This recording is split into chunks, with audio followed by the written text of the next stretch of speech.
Before the applause, there is silence. Before the spotlight, there's nerves.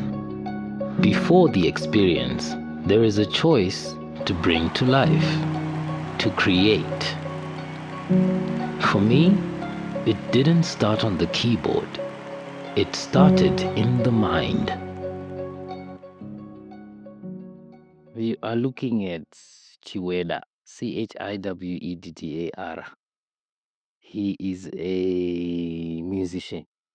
I don't like to bottle myself to a specific type of musician. I'm just a musician. But most of you know me as a DJ. Most of you know me as an instrumentalist. Some of you know me as a music director for certain events. I'm just a music enthusiast. It's my well spoken language. That's who you have in front of you today. So, fortunately, I come from a family that's already infested with musicians. My parents being my dad and my uncles, my dad and his brothers also were musicians in their own right when they were younger. So, with the privilege of growing up around a family that was already musical, that really helped me harness and discover my true passion, which is music as a whole. For me, music is not something I hear; it's a language I speak. Hence, that probably propelled me into being a multi-instrumentalist. The instruments that I don't know how to play is because I didn't have access to them, maybe. But I think from a very young age, I had an intelligence to music to a certain extent where I understood it more than just a sound, but more like a language. And over the years, I just tried my best to be able to communicate that language to people in the best way that I can. And thanks to my family, actually, my cousins, my brothers, Josh Chueda, Joel Chueda, Enoch, Joseph. We all, like those, when we were young, when we did like those school holiday visits, would always huddle up and do jam sessions, and we literally did the iron sharpens iron. So I figured out I had a talent for music at a very young age because it was a nurtured talent rather. I had very supportive parents, very supportive family, cousins, and everyone. When they saw the talent, they advocated it for it to grow and for me to be where I am today. So I really discovered my passion and love for music at a very young age due to the surroundings that I was in.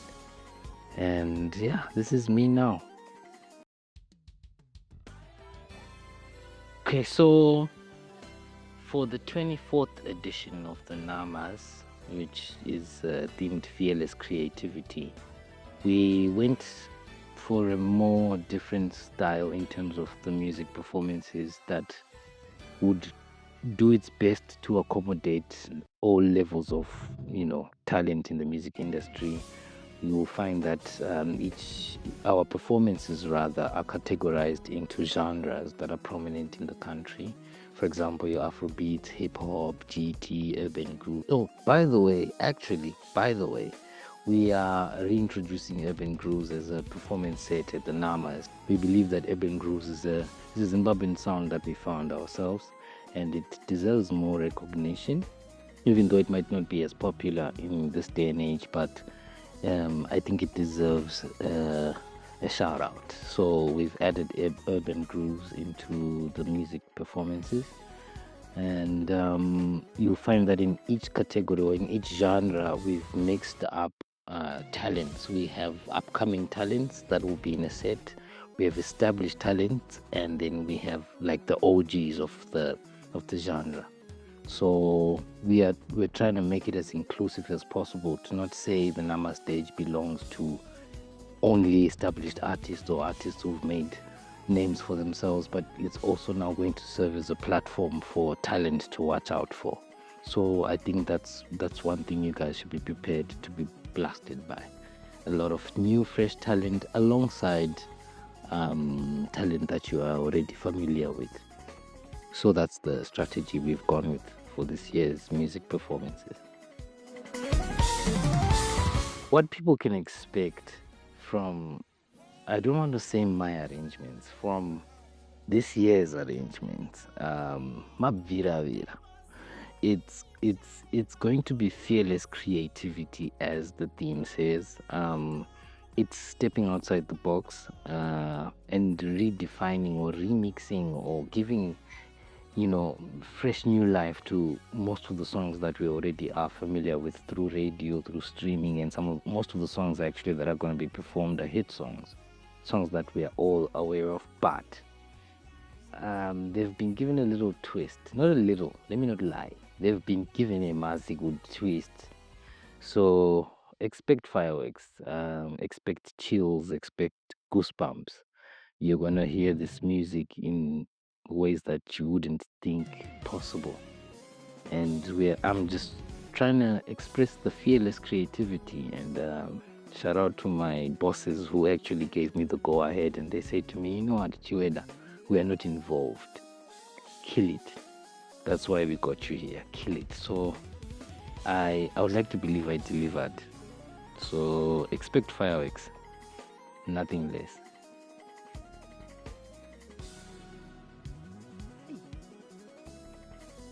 I have mixed feelings about that one because it's like all the sets are my children. I took time and effort and meditation to come up with each set specifically. So it's like saying which one is my favorite child. But I've heard that parents do have their favorite child, and I would say it's a tight contest between the Afrobeat set and, funny enough, the GT set. Yeah, because I think GT did well in 2025 in terms of music. They really put their foot on the ground and they put their names on the map. So I'm excited. I'm excited about those two. But all of them, fireworks, like I said. I think the song that really best describes where I'm at right now is probably my song. It's called Titemberere. I released it in December, if I'm not mistaken. And I think that song really, to be honest, it has been carrying me since December till now. It's a celebratory song. It's about overcoming things and problems and stress and everything. But through everything, you just celebrate. I've come to learn to appreciate everything that happens to me in life. It's either I win or I learn. I never lose. So that shift in mindset makes me be grateful about every aspect of my life, and I try and celebrate the biggest and the smallest wins. I even celebrate my biggest learns, not losses, but learns. So I think the best song that describes that for me right now should be my song called Tipemberere. Check it out. What am I listening to? Here's the thing. Because I'm a producer, you hardly listen to music. You make. Because I am always in the studio, funny enough, the only time I'll get to listen to music is when I'm probably driving. But I find myself these days only on radio. I would literally listen to the radio because I think I'm always around music so much that I really don't, find myself literally looking for a playlist or a song particularly.